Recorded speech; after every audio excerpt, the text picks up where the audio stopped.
Let's see. We got Senator Paul. Our founders debated extensively over which branch of government should have the power to declare or initiate war. Virtually unanimously, they decided, and what was entered into the Constitution was that the declaration or initiation of war would be the power of Congress. Now, we have many advocates, many of whom are here today, who have been advocates for an expansive notion of presidential power. They often argue that wars are not really wars, that they're kinetic actions or drug busts. I think, though, if you reverse the circumstances, it becomes very difficult for these arguments to hold up.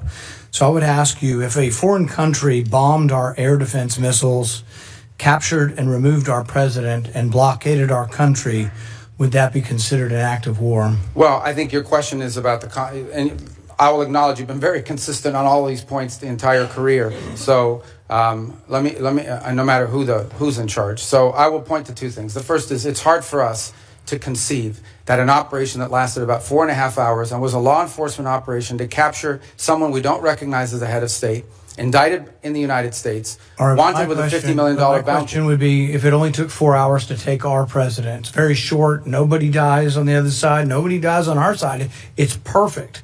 Would it be an act of war? We just don't believe that this operation comes anywhere close to the constitutional definition of war. But would it be an act of war if someone did it to us? Nobody dies, few casualties, they're in and out. Boom, it's a perfect military operation. Would that be an act of war? Of course it would be an act of war. I'm probably the most anti-war person in the Senate, and I would vote to declare war if someone invaded our country and took our president. So I think we need to at least acknowledge this is a one-way argument. One-way arguments that don't rebound, that you can't apply to yourselves, that cannot be universally applicable, are bad arguments. So my next question would be, let's say it's not a war. And we're just going to define it away and say it's not a war. That's one of the arguments. So it's a drug bust. What if a foreign country indicts our president for violating a foreign law?